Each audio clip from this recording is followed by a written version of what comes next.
এই ভিডিওতে ত্রিপুরার বেঙ্গলি মিডিয়ামের ক্লাস 6-এর ম্যাথ পেজ নাম্বার হচ্ছে 45। এই 45 পেজ নম্বর হচ্ছে সমাধান করব এই ভিডিওতে। এর আগের আরও অনেক কিছু টপিক রয়েছে যেগুলো হচ্ছে পরবর্তীতে আমি ধীরে ধীরে সেগুলিকে কমপ্লিট করব এবং হচ্ছে তোমরা প্লেলিস্টের মধ্যে সেগুলিকে সিরিয়াল ওয়াইজ তোমরা পেয়ে যাবে। এবার হচ্ছে বেশি বেশি করে কমেন্ট আসছে যে পরবর্তী যে টপিকগুলো রয়েছে সেগুলোকে কমপ্লিট করে দেওয়ার জন্য, তাই এর জন্য আমি যেখানে রয়েছে উত্তর বের করো সেইগুলির তাড়াতাড়ি আনসার আমি দিয়ে দিচ্ছি, আর বাকি যেগুলো আলোচনা সেগুলি হচ্ছে পরবর্তী ভিডিওগুলিতে আসবে। কেননা হচ্ছে এই বই যে গণিত প্রকাশ যে বইটা রয়েছে সেটা শুধু হচ্ছে অনুশীলনী যে এই যে উত্তর বের করো এইগুলি শুধু কোয়েশন নয়, তার মধ্যেও আরও বিভিন্ন ধরনের কোয়েশন রয়েছে। তো দেখো কোনগুলো কোথায়, মানে হচ্ছে এই কোনগুলো কোথায় কোথায় রয়েছে সেটা আমাদের বের করতে হবে। এবার রয়েছে গড়িতে কোন উৎপন্ন হয় সেটা আমরা এর নিচের ক্লাসে আমরা পেয়েছি, আমরা ক্লাস 5-এ 4-এ আমরা পেয়েছি। গড়ির মধ্যে বিশেষ করে হচ্ছে আমরা 4-এর মধ্যে পেয়েছিলাম গড়িতে হচ্ছে সেখানে কত কটা বাজছে এবং হচ্ছে সেখানে কত ডিগ্রি কোন উৎপন্ন হচ্ছে কীভাবে না হচ্ছে সেটা, এবং হচ্ছে ক্লাস 5-এও রয়েছে। তো যাই হোক, এখানে হচ্ছে কোয়েশ্চেন নাম্বার 1-এর এ নাম্বারের কোয়েশ্চনটা আমরা প্রথমে দেখছি, দেখে নাও। কোয়েশ্চনটা রয়েছে এমন যে একটি ঘড়ির কাঁটাগুলো বিভিন্ন সময়ে বিভিন্ন কোণ তৈরি করে। কাঁটাগুলি হচ্ছে বিভিন্ন সময়ে বিভিন্ন ধরনের কোণ তৈরি করে। এবার হচ্ছে ঘড়িতে যখন দুপুর 1টা বাজে তখন ঘড়ির কাঁটা দুটির মধ্যবর্তী কোণের মান 30 ডিগ্রি হয়। সেটা হচ্ছে কেন হয় 30 ডিগ্রি সেটা আমাদের বলা হয়েছে কোয়েশনটা। ছবিটা হচ্ছে এখানে, মানে হচ্ছে এই ছবির আন্ডারে দেওয়া রয়েছে, মানে এটাকে বুঝতে হবে যে এখানের এই কোণটাকে বোঝানো হচ্ছে। তাহলে এই যে জায়গাটা, এই জায়গাটা এখানে কত ডিগ্রি উৎপন্ন হচ্ছে, সেখানে হচ্ছে উৎপন্ন হচ্ছে 30 ডিগ্রি, সেখানে হচ্ছে 30 ডিগ্রি কোণ উৎপন্ন হয়েছে। এবার 30 ডিগ্রি কোণ কেন উৎপন্ন হয়েছে বা কিভাবে উৎপন্ন হয়েছে সেটার কারণ হচ্ছে, দেখো আমরা জানি যে কোনো বৃত্ত বা আমরা চাঁদার সাহায্যে আমরা দেখেছিলাম এর এর যদি তোমাদেরকে যদি আমি দেখাই তাহলে হচ্ছে পেজ নাম্বার হচ্ছে 32 হবে। এই যে একটা ছবি রয়েছে এখানে হচ্ছে একটা ঘড়ির মতোই দেখতে পাচ্ছ যেটাকে আমরা বৃত্ত বলবো।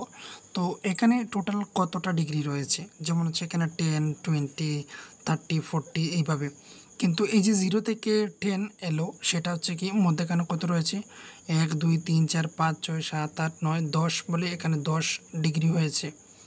তারপর হচ্ছে আরও এখানে 10 রয়েছে এইভাবে। তাহলে এক একটাকে 1, 2, 3, 4, 5, 6 করে এখানে পুরোপুরি করে 360 ডিগ্রি করা হয়েছে। কত ডিগ্রি কোণ উৎপন্ন হয়েছে এখানে রয়েছে 360 ডিগ্রি ঘুরে এসেছে এখানের মধ্যেই আবার। তো এই যে অংশটাকে এটা টোটাল 360 ডিগ্রিতে পার্ট করা হয়েছে, 360 ডিগ্রিতে। আর ঘড়িতে করা হয়েছে 12 ঘন্টা, 12 ঘন্টা মানে 12টা পার্টে পার্ট করা হয়েছে। তাহলে 12 দিয়ে আমরা যখন তাকে আমরা ডিভাইড করব তাহলে আমরা দেখতে পাচ্ছি 3 12 হচ্ছে 36, শূন্য একটা সাথে রয়েছে তো 0। তো আমরা এক একটা গ্যাপকে পেয়ে গেলাম। এই যে আমাদের এক একটা গ্যাপ, এই যে এখান থেকে এখানে যে আমরা পেলাম কোণ সেটা হচ্ছে 30 ডিগ্রি। আবার এখান থেকে মানে এক একটা ঘন্টার মধ্যে টোটাল কত ডিগ্রি রয়েছে 30 ডিগ্রি রয়েছে। সেটা বের করেছি কিভাবে আমরা, তোমরা কম্পাসের মাধ্যমে নয় ছাদার মাধ্যমে তোমরা দেখে নেবে এখানে কত ডিগ্রি কোণ উৎপন্ন হচ্ছে। কিন্তু এটা বের করার নিয়ম কি হচ্ছে, আমার হচ্ছে টোটাল রয়েছে 360 ডিগ্রি। টোটাল হচ্ছে এখানের মধ্যে কত ডিগ্রি রয়েছে 360, টোটাল হচ্ছে একটা বৃত্তের মধ্যে মোট কোণ সংখ্যা হচ্ছে কত 360। এবার গড়িতে মোট সংখ্যা কতটুকু 12 ঘন্টা, মানে 12টা পার্ট করা হয়েছে। 12 দিয়ে আমরা কেটে দিয়েছি তো আমাদের বেরিয়ে এলো 30 ডিগ্রি। তো আমরা এক এক ঘন্টাকে আমরা কত ডিগ্রি পাই, এক এক ঘন্টা হচ্ছে আমাদের এখানে 30 ডিগ্রি।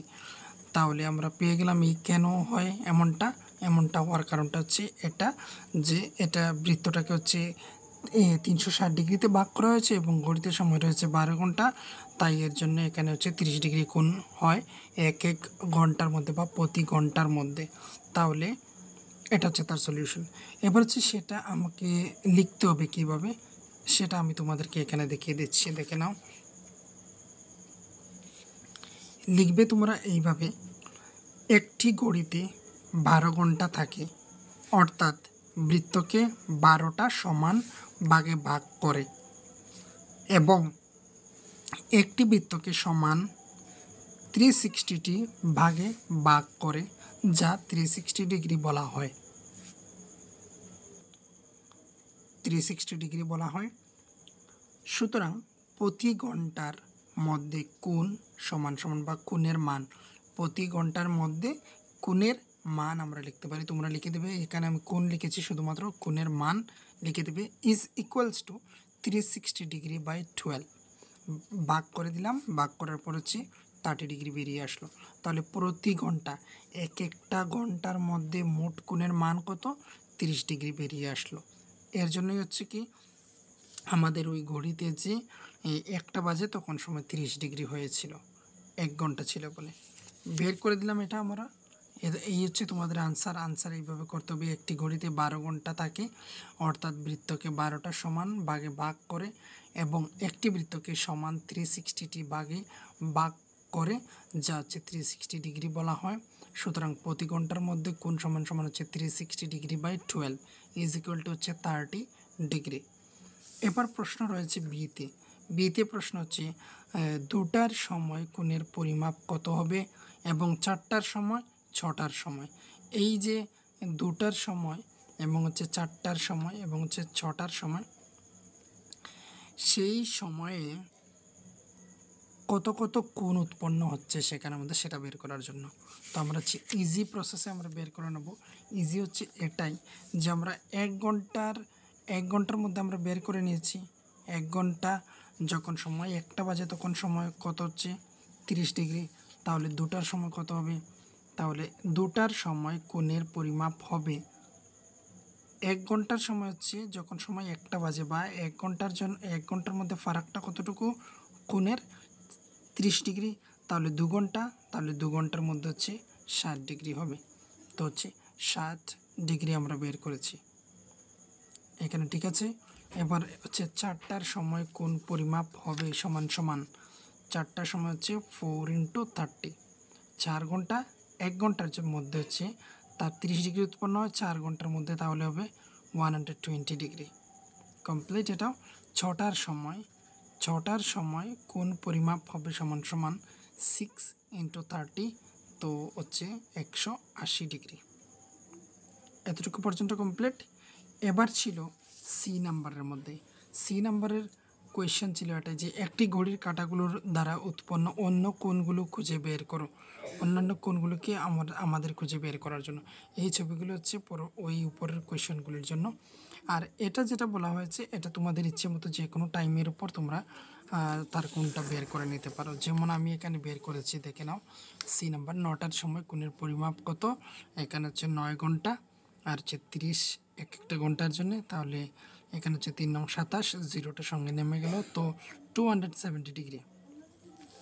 আবার হচ্ছে 7টার সময় কোণের পরিমাপ হবে সমান সমান 7 × 30, তো হচ্ছে 7 × 3 হচ্ছে 21, আর সঙ্গে হচ্ছে 0 বসবে।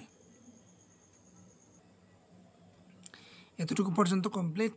এবারে হচ্ছে আমরা পরবর্তী কোয়েশ্চনটাতে দেখে নেব। পরবর্তী কোয়েশ্চনটা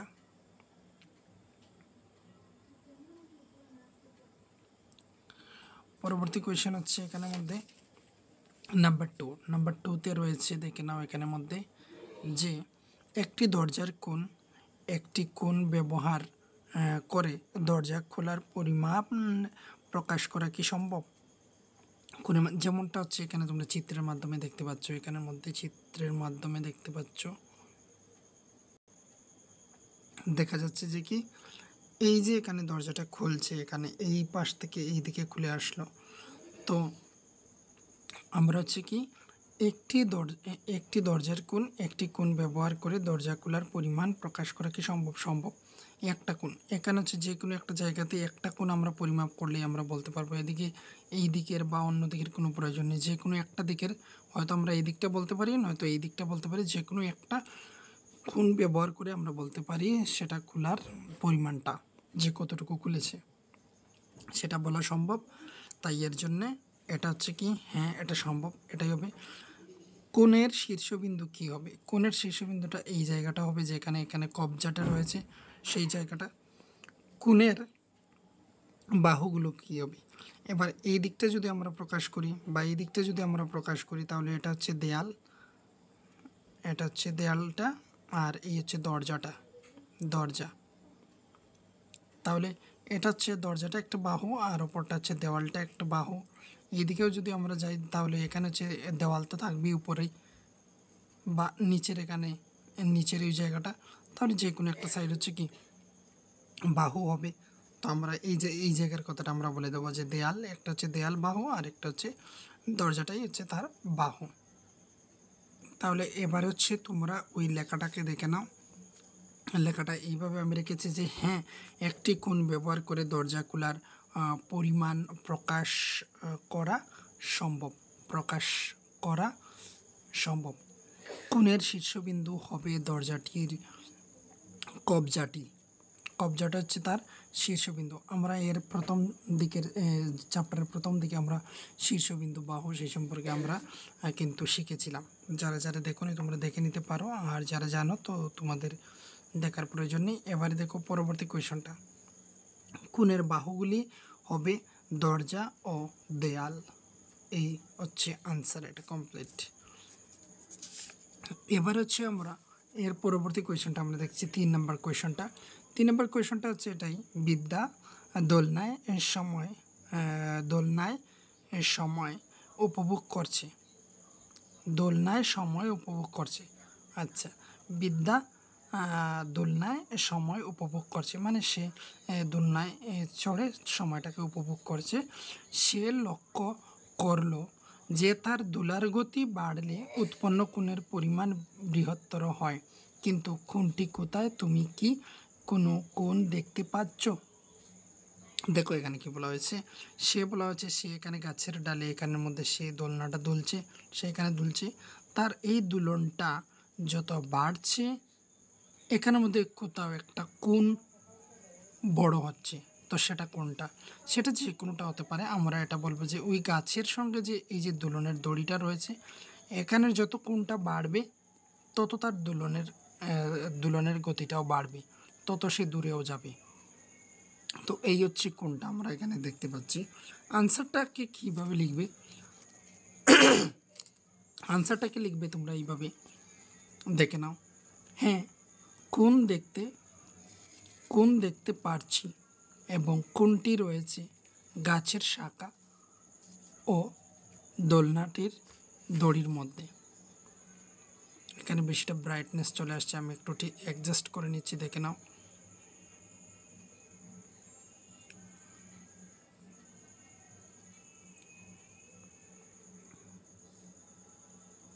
এখানে হচ্ছে আবার যদি এখানের মধ্যে ব্রাইটনেসটাও না থাকে তাহলে হচ্ছে তোমাদেরও দেখতে আবার অসুবিধা হবে। তো এই হচ্ছে এখানের মধ্যে দেখতে পাচ্ছ।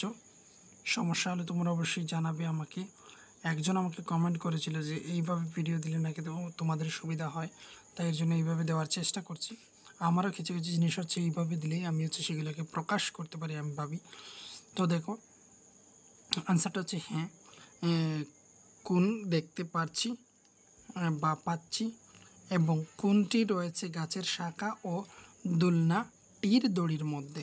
এই যে গাছের শাখা আর এই যে হচ্ছে দোলনা, তার মধ্যে এখানে রয়েছে কোণটা। বোঝা গেল? এটাই রয়েছে আনসার, এটাই তোমরা আনসারটা লিখে দেবে। এবার হচ্ছে পরবর্তী কোয়েশনটা আমি দেখে নিচ্ছি।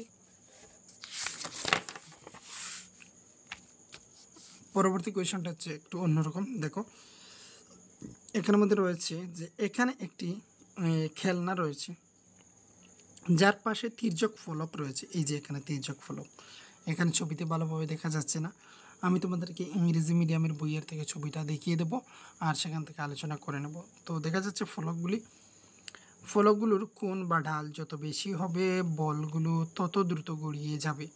ফলকগুলোর ঢালগুলো বর্ণনা করতে কোণগুলো ব্যবহার করা যেতে পারে। তো এই রয়েছে ফলকগুলোর ঢালগুলো বর্ণনা করতে কোণগুলো ব্যবহার করা যেতে পারে। প্রতিটি কোণের বাহুগুলো কি কি, কোন বাহুটি দেখা যাচ্ছে এবং কোনটি নয়, এই রয়েছে কোয়েশ্চেন। তো এখানে ভালো পিকচারটা তোমাদেরকে দেখিয়ে দিচ্ছি। এখানে এই বইয়ের থেকে আমি তোমাদেরকে দেখিয়ে দিচ্ছি। যেটা আমার এখানে ছবি দেখতে পাচ্ছ সেটা হচ্ছে একজন স্টুডেন্ট বা বলতে পারে একজন অভিভাবক আমাকে সেটা সেন্ড করেছি পিডিএফ তৈরি করে, কেননা ওই নতুন বুকসগুলো আমার কাছে এখনও আসে নাই। তো এই রয়েছে ফলকগুলি। ফলকগুলি কোথায় রয়েছে? এই দেখতে পাচ্ছ একটা ফলক রয়েছে, এখানে হচ্ছে এই রয়েছে একটা ফলক, এখানে রয়েছে এই একটা ফলক, এখানে রয়েছে এই একটা ফলক। এবার বলা হয়েছে কি, এটা যত ডাল হবে, এটা যত এইভাবে তৈরি হবে, তত হচ্ছে এই বলটা গড়িয়ে পড়বে তাড়াতাড়ি। এই ছিল আমাদের কোয়েশ্চেন,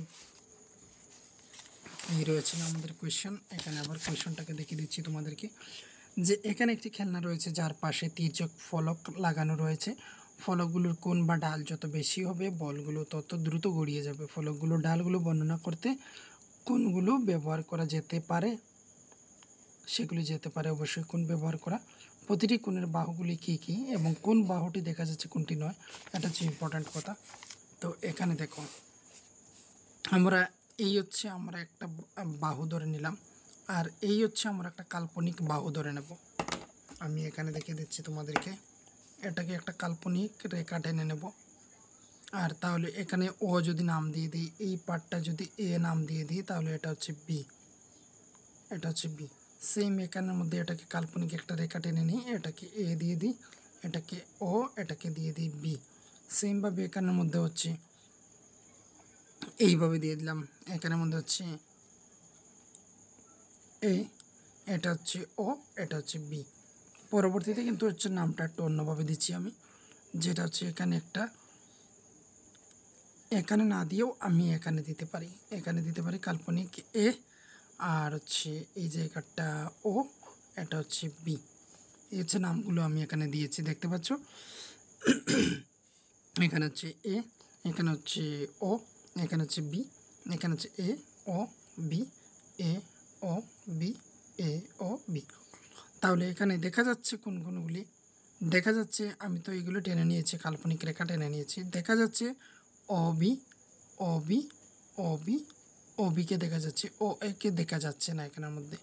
আর এখানে এই কোণগুলি প্রকাশ করে যাবে, আর এই কোণগুলির নাম হচ্ছে কি এ ও বি।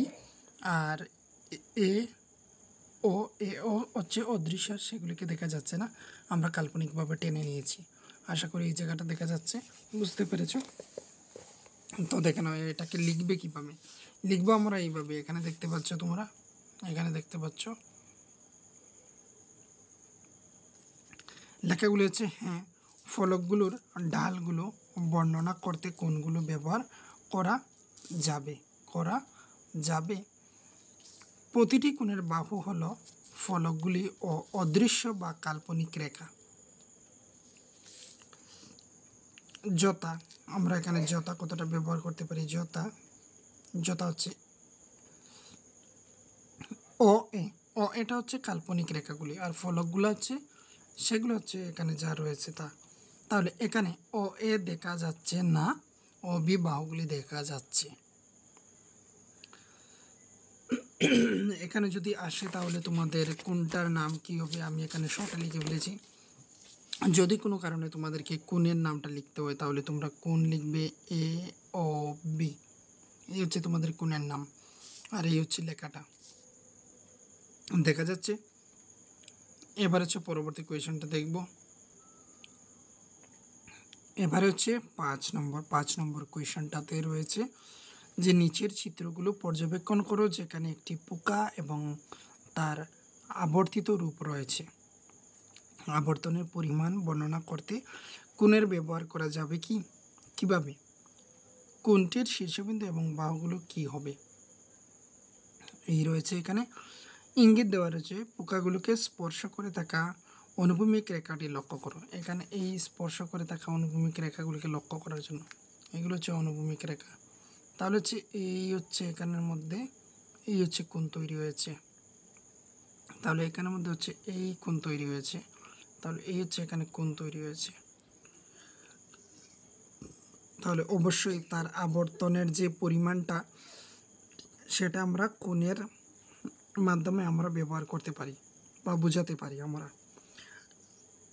তো বলা হয়েছে আবর্তনের পরিমাণ বর্ণনা করতে কোণের ব্যবহার করা যাবে কি, তাহলে অবশ্যই যাবে, কেননা যাচ্ছে। এখানে আমরা কোণ দেখতে পাচ্ছি 90 ডিগ্রি হয়েছে, এখানে কোণ 90 ডিগ্রি হচ্ছে, এই যে কোণটা। আর এগুলি কিসের সাহায্যে মাপা যায়? চাঁদার সাহায্যে মাপা যায়। তো এই দেখতে পাচ্ছ তোমরা। এবার বলা হয়েছে কীভাবে, তো আমরা এখানে অঙ্কন করে দেখিয়ে দিয়েছি। এবার হচ্ছে কোণটির শীর্ষবিন্দু এবং হচ্ছে বাহুগুলো কী হবে সেটা বর্ণনা করার জন্য। তো দেখো আমি একটা নাম দিচ্ছি, আমি একটা যে কোনো একটা নাম দিয়ে দিই, ও এ আর হচ্ছে বি দিয়ে দিলাম, এই পার্টটাকে বি দিয়ে দিলাম, এটা হচ্ছে এ ও বি দিয়ে দিলাম। তাহলে এখানের মধ্যে হচ্ছে কি, এখানের মধ্যে এই হচ্ছে কোণ, এই হচ্ছে কোণ যা হচ্ছে এই হচ্ছে 90 ডিগ্রি। তাহলে শীর্ষবিন্দু আমরা জানি এই জায়গাটাকে শীর্ষবিন্দু বলা হয়, এই জায়গাটাকে শীর্ষবিন্দু বলা হয়। তাহলে শীর্ষবিন্দু হচ্ছে ও, আর বাহুগুলো হচ্ছে ও এ এবং হচ্ছে ও বি, এই দুটি হচ্ছে বাহুর নাম। তাহলে লিখবে কিভাবে? লিখবো আমরা এইভাবে, এখানে দেখতে পাচ্ছ, এখানে দেখো লিখবো আমরা এইভাবে যে পোকার আবর্তন পরিমাণ বর্ণনা করতে কোণ ব্যবহার করা যাবে। কোণ এ ও বি লিখেছি এখানে, এখানে কোণটির শীর্ষবিন্দু হচ্ছে ও, বাহুগুলো হলো ও এ এবং হচ্ছে ও বি। এতটুকু পর্যন্ত কমপ্লিট। আর এই ভিডিওতে হচ্ছে এতটুকু হচ্ছে আনসার আমরা কমপ্লিট করে দিলাম, যেখানে হচ্ছে পেজ নম্বর 45 এবং হচ্ছে 46।